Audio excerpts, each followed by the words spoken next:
கர்த்தருடைய பிரசன்னம் போதும். தேவ பிரசன்னம் நம்ம கூட இருக்குது. நம்ம ஒரு நாளும் ஒரு உண்மையான தேவனுடைய பிள்ளை ஒரு நாள் எப்படி இல்லை, தனிமையா இல்லை. இயேசு சொன்னார், நானும் பிதாவும் ஒன்றாக இருக்கிறோம், அவர் என்னை ஒரு நாளும் தனிமையா இருக்க விடவில்லைன்னு சொன்னார். அதுக்காக தான் பரிசுத்த ஆவியானவரை நம்ம கூட வச்சிருக்கிறோம். ஆனா என்னை சூழ்ந்திருக்கிற அந்த பிரசனத்தை நான் உணர்றேன்னா எனக்கு அந்த அறிவு இருக்குதா? இன்னைக்கு நம்ம ஆராதிக்க வந்திருக்கிறோம். ஆராதிக்கிற இடத்துல கர்த்தர் இறங்கி வந்து நம்ம ஆசீர்வதிக்கிறேன்னு சொல்லியிருக்கிறார். நம்ம இடத்துல உலாவி கொண்டிருக்கிறார். நான் அதை அறிஞ்சிருக்கிறேன். அதான் முக்கியம். இன்னைக்கு அதை குறித்து தான் கொஞ்ச நேரம் நான் அவங்க கூட பகிர்ந்து கொள்ள போகிறேன். அதற்கு ஆதாரமாய் சங்கீதம் 139 1 முதல் 6 வசனங்களை கொஞ்ச நேரம் நம்ம தியானிக்க போறோம்.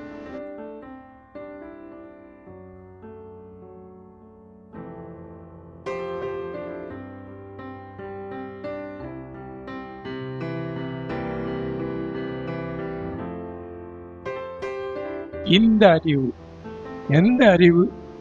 தேவன் என்னை நெருக்கி இருக்கிறார். தேவ பிரசன்னம் நான் எங்க போனாலும் நெருங்கி இருக்கு. இந்த அறிவு எனக்கு மிகுந்த ஆச்சரியமும் எனக்கு எட்டாத, ஆங்கிலத்தில் சொல்லப்படும் such a knowledge is too wonderful for me, too lofty for me to attain it அப்படின்னு சொல்லப்படுது. எனக்கு இந்த அறிவு எனக்கு மிகுந்த ஆச்சரியமா இருக்குது. என் கூட எப்பவும் ஆண்டவர் இருக்கிறார், என்னை சுத்தி எப்பவும் ஆண்டவர் இருக்கிறார். இது எனக்கு ரொம்ப ஆச்சரியமா இருக்குது. என்னை சுற்றி என் பக்கத்துல அவர் இருக்கிறார், உங்க பக்கத்துல இருக்கிறார். அதை நினைச்சீங்கன்னா அது ரொம்ப ஆச்சரியமான ஒரு காரியம். அதாவது அது எப்படி சொல்றதுன்னா, கன்சீவ் ஆனவங்களுக்கு தெரியும். அந்த குழந்தை வயிற்றுல உருவாகின உடனே என்ன உண்டாயிரும்? ஒரு குழந்தைய பெறப்போறோம் அப்படின்னு ஒரு பெண்ணுக்கு உணர்வு வரும்போதே என்ன இருக்கும்? என்ன இருக்கும்? சோ எக்ஸைட்டட் அப்படின்னு சொல்லுவாங்க இல்லையா? ஒரு பெரிய இனம் புரியாத ஒரு மகிழ்ச்சி, ஒரு சந்தோஷம். அது அப்படியே கொஞ்சம் வளர்ந்துட்டு வரும். வளர்ந்துட்டு வந்த பிறகு என்னென்ன அனுபவங்கள்லாம் வரும்? சொல்லுங்களேன், நீங்களே சொல்லுங்களேன். பிள்ளைகளை பெற்றவங்களாம் சொல்லுங்களேன். பாஸ்டர் பிள்ளை பெக்கட்டாலும் பாஸ்டர்மா எனக்கு 2 பிள்ளைகளை பெற்று கொடுத்தாங்க, அதனால தெரியும். பிள்ளைகள்லாம் பிள்ளைகளை பெற்றிருக்காங்க, அதனால எனக்கு தெரியும். என்ன ஆகும்? கொஞ்ச நாள் ஆன உடனே இப்போ எக்ஸ்ரே எடுத்து பார்ப்பாங்க. சாரி, ஸ்கேனாக, இப்போ எக்ஸ்ரேலாம் கிடையாது, ஸ்கேன் எடுத்து பார்ப்பாங்க. ஆமாம், ஹார்ட் பீட் நல்லா இருக்குன்னு சொல்கிறாங்க. அதில் ஒரு பெரிய சந்தோஷம் இல்லையா? அப்புறம் கொஞ்ச நாள் கழிச்ச உடனே அதுக்கு எல்லா உறுப்பும் நல்லா இருக்காது பார்க்குறாங்க. எல்லாம் நல்லா இருக்கும்போது அதுக்கு ஒரு சந்தோஷம். அப்புறம் கொஞ்ச நாள் கழிச்ச உடனே அசையுது, வயிற்றுல உதைக்குது. அப்படி ஒரு உதவி வாங்கின உடனே உண்மைதானா? அதுல ஒரு பெரிய சந்தோஷம். அதுக்கப்புறம் குழந்தை பிறந்து அது வெளியே வந்து பார்த்த பிறகு நர்ஸு கழுவி கொண்டு கையில கொடுத்த உடனே என்ன பண்ணுவாங்க? என்ன குழந்தைன்னு பார்ப்பாங்க. அதுக்கப்புறம் எப்படி முடி இருக்குதா, கலர் எப்படி இருக்குது? நர்ஸு, அவங்க நர்ஸில் அவங்க எக்ஸ்பீரியன்ஸாக சொல்றாங்க, கலர் எப்படி இருக்குது, யாரை போல இருக்கிறாங்க. அப்புறம் சின்ன குழந்தை அந்த கையெல்லாம் மூடி போய் இருக்கும். நான் ஜெஃப் பிறந்த போது ஞாயிற்றுக்கிழமை தான் ஆராதனை முடிஞ்சவங்க போய் பார்த்தோம். உழவுதான் இருந்துச்சு. ஸ்தோத்திரம். அது ஒவ்வொரு விரலாக திறந்து அதை தடவி பார்த்தா தூக்கி கையில் வைக்கவே பயமா இருக்குது. அதெல்லாம் ஒரு பெரிய எக்ஸைட்மெண்டா இருக்கும் பார்த்தீங்களா? அதே மாதிரிதான் இந்த அறிவு. தேவன் என்னை சுற்றி இருக்கிறார், எப்பவும் என் கூட இருக்கிறார். இந்த அறிவு எனக்கு இருந்துச்சுன்னா எனக்கு அது ரொம்ப ஆச்சரியமா இருக்குது. என் கூட எப்பவும் இருக்கிறாரா? நான் தோல்வியில் இருக்கும்போது இருக்கிறாரா? ஏமாற்றத்தில் இருக்கிற போது இருக்கிறாரா? வேதனையில் இருக்கும்போது இருக்கிறாரா? ஏன் நான் ஆண்டவருக்கு விரோதமான காரியத்தை செய்யும் போது இருக்கிறாரா? அப்படி இந்த அறிவு மிகுந்த ஆச்சரியமும் எட்டாத உயரும். நினைச்சோட பார்க்க முடியல. அப்படிப்பட்ட ஒரு ஆசீர்வாதத்தை எனக்கு தந்திருக்கிறாரு அப்படின்னு எனக்கு சொல்லி சங்கீதக்காரன் சொல்றான். அல்லேலூயா. இது நம்முடைய அனுபவமா இருந்துச்சுன்னா நம்முடைய வாழ்க்கை தினமும் வெரி எக்ஸைட்மெண்டா இருக்கும். ஒரு பெரிய பரபரப்பான ஒரு வாழ்க்கை வாழ்ந்துகிட்டு இருக்கும். ஏதோ செத்த கிறிஸ்தவ வாழ்க்கையெல்லாம் வாழவே மாட்டோம். அல்லேலூயா. இந்த அறிவு இல்லாட்டா உள்ள ஒரு காரியத்தையும், இந்த அறிவு இருந்ததுன்னா நமக்கு இருக்கிற ஆசீர்வாதங்களையும் நான் உங்க கூட பகிர்ந்து கொள்ள போறேன். இன்னைக்கு அநேகர் சொல்றது காரியம், தேவன் என் கூட இருக்கிறாரா, இருந்தா என் வாழ்க்கையில ஏன் இப்படி நடக்குது, என் வாழ்க்கையில ஏன் இந்த இழப்பு, என் வாழ்க்கையில ஏன் இந்த கஷ்டம், ஆண்டவர் இருக்கிறாரா என் கூட இருக்கிறாரா, நான் தான் சர்ச்சுக்கு போறேன், நான் தான் ஆண்டவரை தேடுறேன், ஏன் எங்க வாழ்க்கையில இப்படி நடக்குது. என்னை சுத்தி இருக்கிறவங்க கூட சொல்றாங்க, நீ ஏன் சர்ச்சுக்கு போறா, உனக்கு என்ன ஆண்டவர் செய்தார் அப்படின்னு சொல்றாங்க. ஏன் தெரியுமா? இந்த அறிவு என் தேவன் என் கூட இல்லைங்கிற அறிவோடு இருக்கிறோம், இருக்கிறாருங்கிற அறிவு இல்லை. அதனாலதான் கஷ்டம். கிதியோன்னு ஒரு நியாயாதிபதி இருந்தான். நியாயாதிபதியின் புஸ்தகத்துல 6ஆம் அதிகாரத்துல வாசிக்க வேண்டாம், என்ன கவனிங்க. அவன் எப்படி இருந்தான்னா, மீதியானியர்கள் கையில அப்போ இஸ்ரவேல் ஜனங்கள் ஒப்பு கொடுக்கப்பட்டாங்க. அப்போ அவங்களுக்கு சாப்பிட்றது கூட ஒன்று இருக்காது, வந்து மீதியானியர்கள் பறிச்சு போயிடுவாங்க. விளைச்சல் வரும்போது ஹார்வெஸ்ட் டைம்ல வந்து மீதியானியர்கள் எல்லாத்தையும் பறிச்சுட்டு அந்த பயிர்கள் எல்லாம் அழிச்சிட்டு போயிடுவாங்க. அதனால கிதியோன் என்ன பண்ணா, நான் அந்த பயிர்களெல்லாம் எடுத்துட்டு போய் போர் அடிப்பாங்க இல்லையா, போர் அடிப்பாங்க. ஒரு காலத்துல நம்ம இப்ப இன்னைக்கு பாக்குற இடம் அது களத்து மேடா இருந்துச்சு. நாங்க இந்த ஊருக்கு வரும்போதெல்லாம் கூட அங்க நின்று, இந்த ஊர்ல இருந்தவங்களுக்கு தெரியும், ஸ்தோத்திரம், களத்து மேடு. அதே மாதிரி அவன் களத்து மேடுல அடிக்கல. அவன் எங்க போய் போர் அடிச்சான்னா, திராட்சை ஆலையில போய் அந்த கதிரிகளை போர் அடிச்சுட்டு இருந்தாங்க. அந்த திராட்சை ஆலையில பெரிய தொட்டி இருக்கும், அந்த தொட்டிக்குள்ள போட்டு தான் திராட்சை பழத்தெல்லாம் கொட்டி ஏறி நின்று மிதிப்பாங்களாம். கீழே ஒரு ஓட்டை இருக்குமா, அது வரைக்கும் அது வழியா ஜூஸ், அந்த திராட்சை ரசம் வெளியே வரும். இவன் அதுக்குள்ள போய் இந்த இதெல்லாம் கதிரெல்லாம் எடுத்து கொண்டு போய் போட்டு யாரும் பார்க்காதபடிக்கு உள்ள உட்காந்து அடிச்சுக்கிட்டே இருக்கிறான். திடீர்னு யாராவது பார்த்தா என்ன சொல்லியிருப்பான், என்ன பாக்குதியோ என்ன பண்றான் அப்படின்னு கேட்டா என்ன சொல்லியிருப்பான்? ஆமா, ஒன்றும் இல்லை, அப்படி எழுப்பி நின்னா கீழே தெரியாது, அவனுக்கு கழுத்து வரைக்கும் தான் தெரியும். அப்படிப்பட்ட தொட்டி. ஆனா ஒரு நாள் அவன் இப்படி செய்துட்டு இருக்கும்போது அவனுக்கு எதிர்த்தாப்பு கர்த்தருடைய தூதனானவர் வந்து சொன்னாராம், பராக்கிரமசாலியே, கர்த்தர் உன்னோடு இருக்கிறார் அப்படின்னு சொல்லியிருக்கிறார்.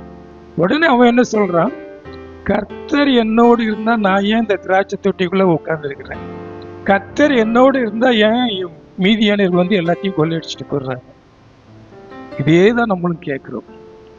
தேவனுடைய நோக்கம், சித்தம் நம்மளை குறித்து வித்தியாசமா இருக்குது. அதே பராக்கிரமசாலின்னு சொல்றாரு, அவன் நான் ஒண்ணுமே இல்லைன்னு சொல்றான். அதே பராக்கிரமசாலியை தான் கொண்டு கர்த்தர் மீதியானுடைய கரத்துல இருந்து இஸ்ரவேலர்கள் வெச்சிட்டாராம். அருமையான தேவனுடைய ஜனமே, இன்றைக்கு இருக்கிற சூழ்நிலையை பார்த்து, இன்னைக்கு இருக்கிற காரியத்தை பார்த்து கர்த்தர் என் கூட இருக்காரா இல்லையா அப்படின்னு நினைக்கிறாரு. கர்த்தர் எப்பவும் இருக்கிறார். இந்த அறிவு நமக்கு வேணும். இந்த அறிவு இல்லாதனாலதான் நம்ம சோர்ந்து போறோம், நம்ம கலங்கி போறோம்.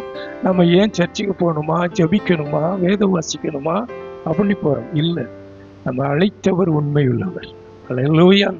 நான் உன்னை விட்டு விலகுவதும் இல்லை, உன்னை கைவிடுவதும் இல்லை என்று சொன்ன தேவன் கடைசி வரைக்கும் அவர் நம்ம கூடவே இருக்கிறார்.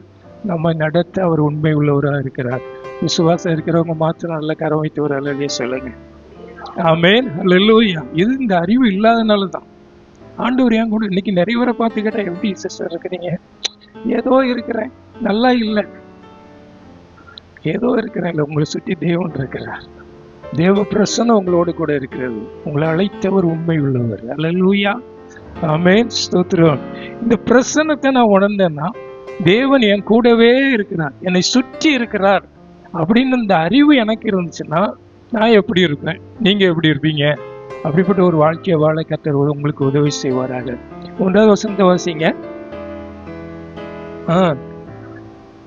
ஆமென். கர்த்தாவே, நீர் என்னை ஆராய்ந்து அறிந்திருக்கிறேன். என்னை சுற்றி இருக்கிற தேவன், என்னை சுற்றி நெருக்கி இருக்கிற தேவ பிரசன்னம் என்னை குறித்து நல்லா அறிந்திருக்குது. எத்தனை பேர் விசுவாசிக்கிறீங்க?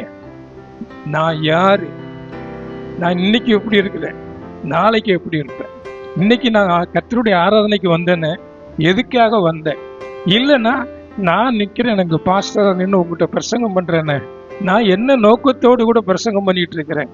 இது எல்லாம் அவர் அறிந்திருக்கிறார், நன்றாய் அறிந்திருக்கிறார்.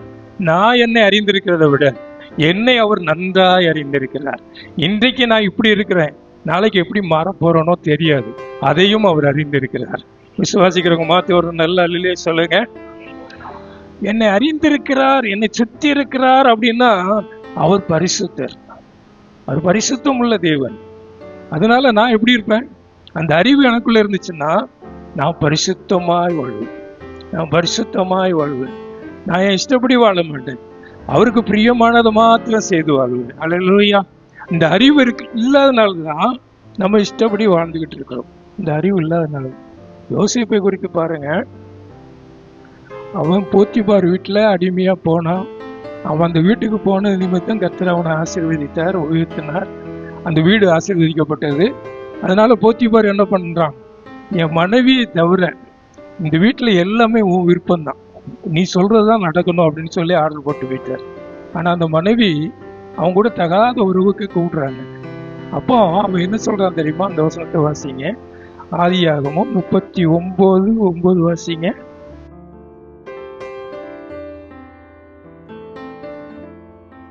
ஆமென். அவ சொல்ற வீட்டுல யாருமே இல்லை அப்படின்னு சொல்றான். இவன் சொல்றான் வீட்டுல இருந்தா கூட நான் உத்தரவு கொடுத்தா எல்லாரும் வெளியே போயிடுவோம் இல்லையா? அவனுக்கு அவ்வளவு அதிகாரம் கொடுத்திருக்காரு. உன்னை தவிர வேற ஒன்றையும் அவர் எனக்கு விலக்கி, ஆமா நான் இருந்தா கூட வெளியே போயிடுவோம், ஆனாலும் நான் செய்ய மாட்டேன். ஏன்னா இத்தனை பெரிய பொல்லாங்குக்கு உட்பட்டு, ஏன்னா அவனுக்குள்ள ஒரு அறிவு இருந்துச்சு, என்னை சுற்றி தேவன் இருக்கிறார், யாருமே பார்க்கல, யாருமே பார்க்கல, ஆனா அவர் என்னை சுற்றி இருக்கிறார். அல்லேலூயா. அருமையான வாழ்வு பிள்ளையே, உனக்குள்ள இந்த அறிவு இருந்துச்சுன்னா நீ கண்டதையும் செல்போன்ல பார்க்க மாட்டா, நீ கண்ட இடத்துலயும் போய் கண்டத்தனமும் நடக்க மாட்டா. அல்லேலூயா. உன் வாழ்வு பிராயத்துல உன் சிருஷ்டிகரை நினைப்பான், உன்னை உருவாக்கின தேவன், உன்னை சூழ்ந்திருக்கிற தேவனை நினைப்பான், பரிசுத்தமாய் வாழ உன்னை ஒப்பு கொடுப்பான். அல்லேலூயா. ஒரு கதை படிச்சேன், ஸ்தோத்திரம். ஒரு மனிதன் போயிட்டு இருந்தாராம், அவர் பின்னால 5 பன்னி போய்கிட்டே இருக்குதான். இதை பார்த்தாரு ஒருத்தருக்கு ரொம்ப ஆச்சரியமா இருந்துச்சான். என்ன இவன் பின்னால போற போதெல்லாம் போகுது. அவன் போயிட்டே இருக்கும்போது எய்தாப்ப அவனுக்கு தெரிஞ்ச ஒருத்தர் வந்தாராம், நின்று பேசுறாராம். அந்த 5 பன்னியும் அப்படியே நிக்குதான், 5 பன்னியும் நிக்குதான். அப்புறம் பேசி முடிச்சு போகும்போது அவன் பின்னால போய்கிட்டே இருக்கிறான். அதுக்கப்புறம் அங்க போனாராம், ஒரு டீ கடையை பார்த்தாராம். டீ கடையை பார்த்த உடனே ஒரு டீயும் பிஸ்கெட்டும் வாங்கி சாப்பிட்றாராம். பண்ணி என்ன பண்ணுது? பின்னால நின்றுக்கிட்டே இருக்குது, போகல. இது அப்புறம் நடக்க ஆரம்பிச்சாரு, போகுது. இதை பார்த்துக்கிட்டு இருந்த அந்த மனுஷன் போய், ஏப்பா அந்த பண்ணி உன் பின்னாலே வருது, அது ரகசியம் என்ன அப்படின்னு சொன்னாரு. அப்ப அந்த பையன் அந்த மனிதன் சொன்னாராம், இந்த என்ன சொல்றது, சீனி கிழங்குக்கு இங்க என்ன சொல்றோம், சக்கரவள்ளி கிழங்கு. சக்கரவள்ளி கிழங்கு 4 துண்டு எடுத்து இந்த பண்ணிக்கு போட்டேன். போட்ட உடனே அது நல்லா சாப்பிட்டுச்சு. அந்த பன்னிகள்லாம் பார்க்குற மாதிரி என் பையில கொஞ்சம் சக்கரவள்ளி கிழங்கு அள்ளி போட்டேன். அள்ளி போட்ட உடனே இது இந்த பையில இருக்கிறத பார்த்துச்சு. நான் அந்த பைய கையில பிடிச்சிக்கிட்டு போயிட்டே இருக்கிறேன், பின்னால வந்துகிட்டே இருக்குது, பின்னால வந்துகிட்டே இருக்குது. ஆமா, இன்னைக்கு பிசாசு இந்த உலகத்துடைய இச்சையை காமிச்சு, உலகத்துடைய காரியங்களை காமிச்சு, உலகத்துடைய ஆசை இச்சைகளெல்லாம் காண்பிச்சு, இல்லைன்னா உலகத்துடைய ஐஸ்வர்யத்தை கூட காண்பிச்சு நம்மளை பின்னால இழுத்து போகாதபடிக்கு நம்மளை தடுத்து நிறுத்தணும்னா நமக்குள்ள இருக்க வேண்டிய ஒரு அனுபவம் என்ன தெரியுமா? என்னை சுற்றி என்னை அழைத்த தேவன் இருக்கிறார், அவர் எனக்காக ஜீவனையே கொடுத்தவர், அவருக்கு விரோதமாய் நான் பாவம் செய்வது எப்படி அப்படிங்கிற உணர்வு யாருக்கு வரும்னா, இந்த அறிவு, தேவன் என்னை சுற்றி இருக்கிறார், தேவ பிரசன்னம் என்னை சுற்றி இருக்கிற அந்த அறிவு இருக்கிறவங்களுக்குள்ள பரிசுத்தமா இருக்கும். அல்லேலூயா. ஆமா, அவங்க சபையை குறித்து வீணா பேச மாட்டாங்க, இன்னொரு விசுவாசியை குறித்து பேச மாட்டாங்க. ஏன்னா தேவன் பார்த்துக்கிட்டு இருக்கிறார், தேவன் பார்த்துக்கிட்டு இருக்கிறார். அல்லேலூயா. இதுல பெரிய இன்னொரு காரியம் என்னன்னா, அவர் என்ன நெருக்கி நிற்கிறார், ஆனா அவர் என்ன பண்ணல, காட்டி கொடுக்கல. இதை எத்தனை பேர் உணர்வீங்க? காட்டி கொடுத்தாருன்னா இன்னைக்கு நீங்களும் இருக்க மாட்டீங்க, நானும் இருக்க மாட்டேன். நேற்று நான் செய்ததை இன்னைக்கு ஆண்டவர் என் மூலமா உங்கள்கிட்ட பேசினாருன்னா, ஏன் அப்படி காட்டி கொடுக்கல? ஏன் அப்படி காட்டி கொடுக்கல நினைக்கிறீங்க? ஆகான், பழைய ஏற்பாட்டுல ஆகான் என்ன பண்ணா, சபிக்கப்பட்டதை எடுத்து ஒழிச்சு வச்சு அவனை காட்டி கொடுத்துட்டாரு. ஆனா இன்னைக்கு புதிய ஏற்பாட்டு விசுவாசியா இருக்கிற நம்மளை அவர் காட்டி கொடுக்கல. சீசர், அதாவது இயேசு உயிர் தெழுந்த போது, வசனத்தெல்லாம் வாசிக்க நேரம், இயேசு உயிர் தெழுந்து கலிலேயாவுக்கு போறாருன்னு சொல்லி அதிகாலையில் வந்து ஸ்திரீகள்கிட்ட சொல்றாரு. அப்போ சொல்றாரு, நீங்க போய் சீசர்களிடத்தில், அந்த ஒரு வசனத்தை மறுபடியும் வாசிக்கிறீங்களா? மார்க் 16:7 வாசிங்க. மார்க் 16:7. நீங்கள் அவருடைய சீசர்களிடத்துக்கும், போதுமா? அவர்களுடைய சீசரிடத்திற்கும் பேதுருவிடத்திற்கும் போய். பேதுரு யாரு? எல்லாருக்கும் சத்தியம் உண்டாயிருக்கு. பேதுரு யாரு? அப்ப நான் ஏற்கனவே சொல்லித்தார ஆண்டவர், அவருடைய சீசரிடத்துக்கு போய் சொல்லுங்கன்னா பேதுருவை சேர்த்து தானே. ஏன் பேதுருக்கு மட்டும் ஒரு ஸ்பெஷல் இன்விடேஷன் வச்சாரு? ஏன் வச்சாரு? என்னை கவனிக்கிறீங்களா? ஏன் வச்சாரு? அவன் கொஞ்ச நாளைக்கு முன்னாடி மறுதளிச்சிட்டான். மறுதளிச்ச உடனே ஆண்டவர் என்னை குறித்து என்ன நினைப்பாரோ, அவருடைய சமூகத்துக்கு நான் போனா என்ன நடக்குமோ அப்படி சொல்லி உட்கார்ந்துடக்கூடாது பாருங்க. அதனால அவனை விரும்பி அழைக்கிறார், அவனுக்கு ஒரு ஸ்பெஷல் இன்விடேஷன் வைக்கிறார். அதே போலதான் நம்மையும் ஆண்டவர் என்ன நேசிக்கிறார். நம்ம செய்த காரியத்தெல்லாம் பார்த்து பொறுத்து கொண்டே இருக்கிறார். ஆமேன். என் மகன், என் மகள் நான் தெரிந்து கொண்டேனே, என்னிடத்துல திரும்பி வர மாட்டாங்களா அப்படின்னு சொல்லி நமக்கு தருணத்தை கொடுத்துக்கிட்டே இருக்கிறார். அல்லேலூயா. ஆமேன். அன்னைக்கு பேதுரு அழைத்தது போல நம்மளையும் மறுபடியும் அழைத்து கொண்டே இருக்கிறார். அல்லேலூயா. அப்படி அழைத்ததுனாலதான் நம்ம இன்னைக்கு இங்க அவருடைய அன்பை நினைச்சுதான் சபைக்கு வந்திருக்கிறேன் அப்படி சொல்றவங்க மாத்திரம் கரம் வைத்து நல்ல அல்லேலூயா சொல்லுங்க. Price the Lord. அவர் என்னை நன்றாய் அறிந்த தேவன். ஆமேன். அது மாத்திரம் இல்ல, நம்ம வாசித்த பகுதியில பார்த்தோம், அவர் என் நினைவுகளை கூட அறிந்திருக்கிறார். What I am thinking. இங்க உட்கார்ந்து நான் என்ன நினைச்சிட்டு இருக்கிறேன், நான் பேசும்போது உங்களை குறித்து நான் என்ன நினைச்சிட்டு இருக்கிறேன், அதை கூட வாய் இல்ல சொல் பிரவாதற்கு முன்னாடி சொல்லப்பட்டது. சொல்லி எப்பவும் பிறக்கும் தெரியுமா? எப்போ ஒரு மனுஷன் பேசுவான், பேசுறதுக்கு முன்னால என்ன பண்ணுவான்? முதல்ல சிந்தனையில தான் வரும். சிந்தனை தான் என்ன பண்ணுவோம்? சொற்களா வரும். அந்த சிந்தனையில வர்றது கூட அறிஞ்சிருக்கிறார். அதான் ஒரு பழைய பிரசங்கர் சொன்ன ஒரு காரியம் தெரியும். விசுவாசிகள் ரட்சிக்கப்பட்ட உடனே ஆண்டவர் ஒண்ணு பண்ணிருக்கணுமா? என்ன பண்ணிருக்கணுமா? ஒரு கிரீன் லைட்டும் ஒரு ரெட் லைட்டும் இங்க வச்சிருக்கணும். அப்போ விசுவாசி தவறா நினைக்கும் போது என்ன எரியும்? கத்த நல்லவர், அப்படி வைக்கலங்கிறக்க கத்தரை திரிக்கிறாங்க அப்படிங்கிறவங்களாம் கரை வைத்து வரல இல்லையா? சொல்லுங்க. ஆமென். ஸ்தோத்திரம். அதுக்கப்புறம் அந்த 2வது வசனத்தை வாசிங்க.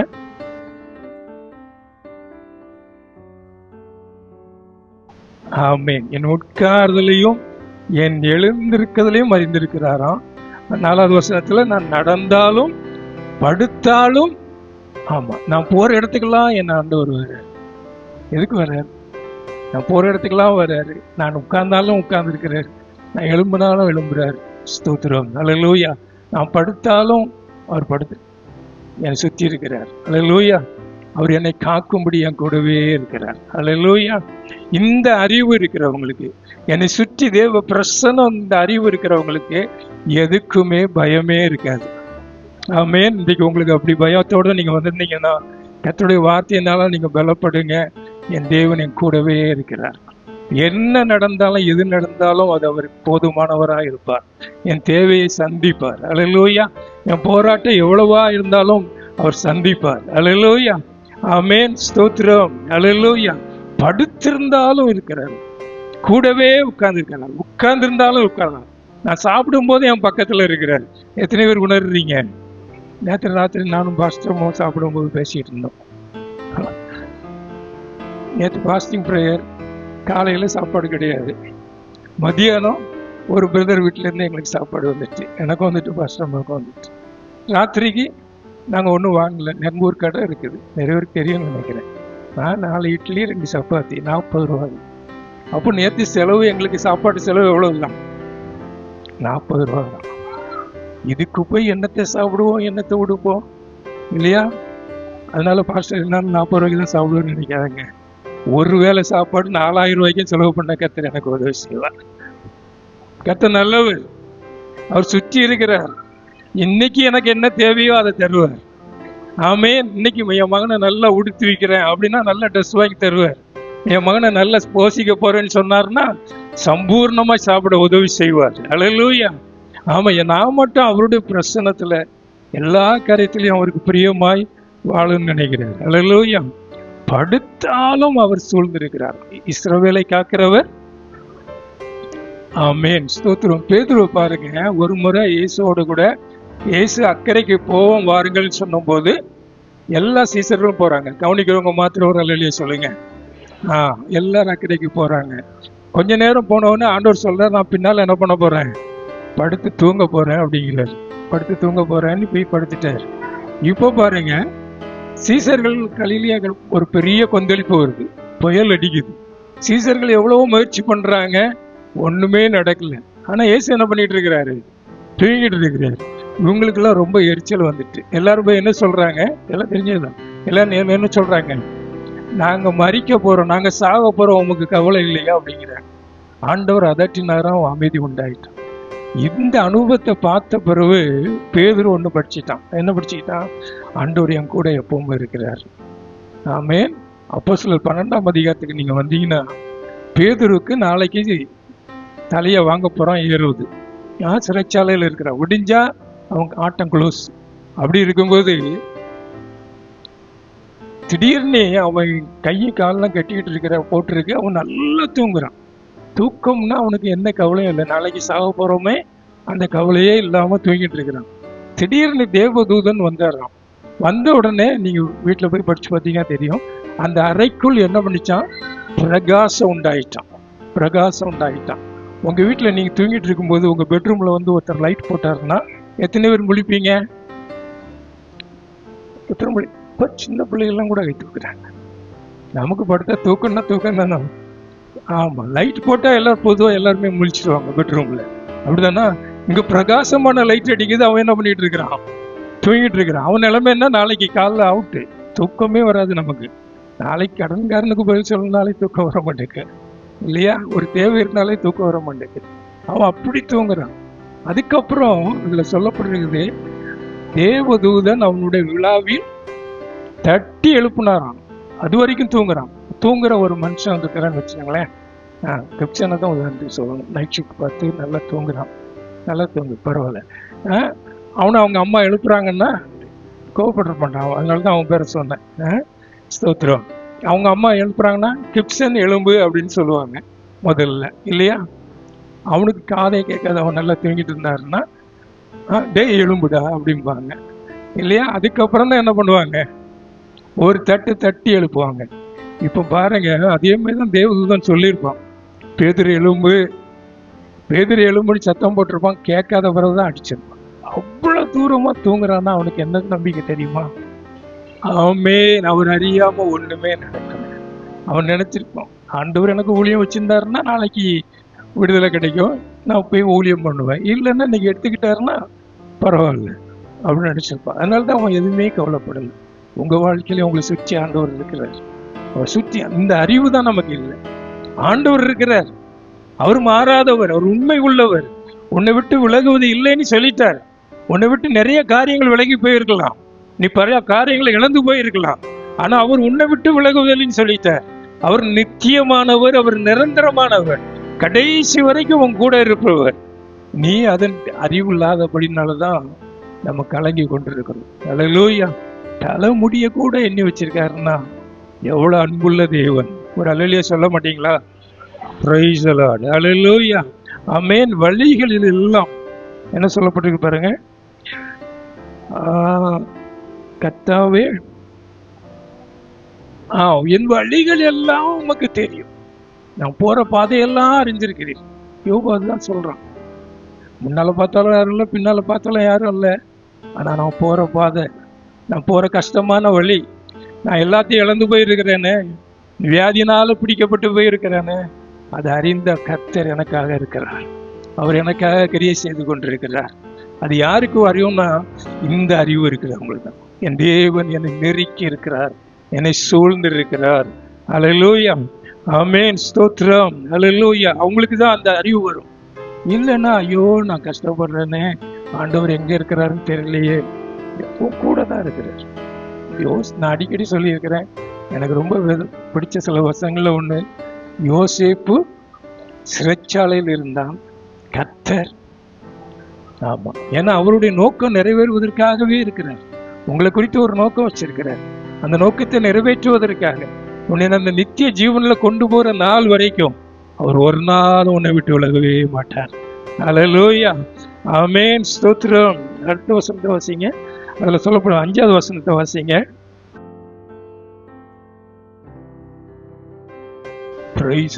முற்புறத்திலும் இருக்கிறாராம், பிற்புறத்திலும் இருக்கிறாராம். நெருக்கி என்ன பண்றாராம்? கரத்தை என் மேல் வைக்கிறேன். அல்லேலூயா. சில பிள்ளைகள், நம்ம பிள்ளைகள், சின்ன பிள்ளைகள் பயந்து அலறி அடிச்சுட்டு வரும். வரும்போது என்ன பண்ணுவீங்க? 2 அடி கொடுப்பீங்களோ? இல்லை ஒரு கத்துவீங்களா? ஏன் அங்கே போன அப்படின்னு கத்துவீங்களா? என்ன பண்ணுவீங்க? ஓடி போய் அந்த பிள்ளைய அப்படியே கட்டிடுவீங்க இல்லையா? அப்படி கட்டி பிடிச்சாச்சுன்னா அந்த பிள்ளைக்கு இப்போ எதுவுமே தெரியாது. தெரியறதெல்லாம் தாயினுடைய அன்பு தான். முற்புறத்திலையும் பிற்புறத்திலையும் சுற்றி பார்த்தா அன்பு தான் இருக்கும். அல்லேலூயா. அப்புறம் என்ன பண்ணுவீங்க? கையை தலையில வச்சு இதெல்லாம் பண்ண மாட்டீங்க போல இருக்கீங்களா? நல்லா ரசிங்க. குடும்பம் தந்திருக்கிறார், பிள்ளைகளை தந்திருக்கிறார்.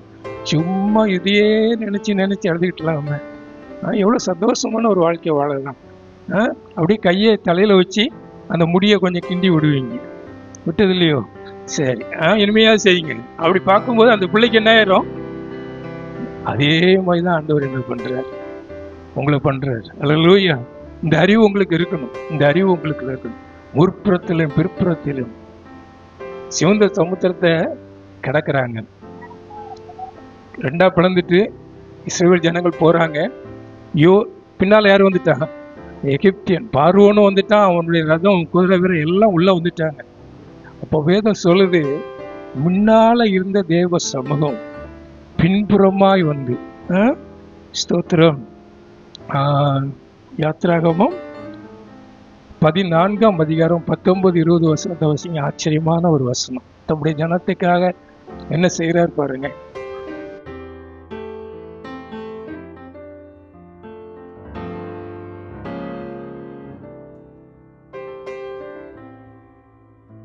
துரத்திர பார்வோன் சேனை இஸ்ரவேல் ஜனங்களை நெருங்காதபடிக்கு தேவ பிரசன்னம் மத்தியில நின்றுச்சான். ஒன்றோடு ஒன்று நெருங்காதபடிக்கு. இங்க இருட்டு, அவங்க முன்னால போறதுக்கு வெளிச்சம். அல்லேலூயா. அதான் முற்புறத்திலும் பிற்புறத்திலும் நீர் என்னை நெருக்கி, அல்லேலூயா, என்னை பாதுகாக்கிற தேவன், எல்லா தீங்குக்கும் விலகுகிற தேவன். அல்லேலூயா. ஆமா, உங்களுக்கு புரியுதோ இல்லையோ, நிறைய காரியங்கள் நம்ம சபையை குறித்து வெளியே பயங்கரமான காரியங்கள். இனிமே என்ன பண்ண போறாங்க? லேண்டை வாங்குவாங்களா? இல்லை பின்னால சர்ச்சை எந்த இடத்துல இருந்து காலி பண்ணிட்டு போவாங்களா? வண்டி எங்க விட போறாங்க? அப்படி நிறைய காரியங்கள் நடக்குது, உங்களுக்கு நடக்குது. அதான் நானும் பாஸ்டமும் இன்னைக்கு கதவு திறக்கும் போது பேசிடுவோம். அவன் எப்பொழுது சாவான் என்று. ஆனா ஆண்டவர் என்ன வச்சிருக்காராம்? இன்னைக்கு வாஸ்தவன், நான் சாவாமல் பிழைத்திருந்து கர்த்தருடைய செயல்களை, அவங்க மத்தியில கர்த்தர் என்ன உயர்த்துறாரு பாருங்க. சாவாமல் பிழைத்திருந்து கர்த்தருடைய செயல்களை விவரிப்பேன். அல்லேலூயா. நம்முடைய ஆண்டவர் அப்படி முற்புறத்திலும் பிற்புறத்திலையும் என்னை நெருக்கி சூழ்ந்திருக்கிறார். அல்லேலூயா. எந்த தீங்கும் என் பிள்ளைக்கு வரக்கூடாது. எந்த மந்திரவாதத்தின் சக்தியும் என் பிள்ளைய நெருங்கக்கூடாது. ஆமென். எந்த பிள்ளை சூனியத்தின் அதிகாரமும் என் பிள்ளைய நெருங்கிடக்கூடாதுன்னு சொல்லி அவர் என்னை பாதுகாக்கிறார். இந்த அறிவு இருந்தாதான். என் மாமியார் வச்சுட்டாங்க, யாரோ இவங்களுக்கு வச்சுட்டாங்க, எங்க வீட்டுக்காரனுக்கு வச்சுட்டாங்க, இதெல்லாம் புலம்புறதுக்கு காரணம் இந்த அறிவு இல்லை.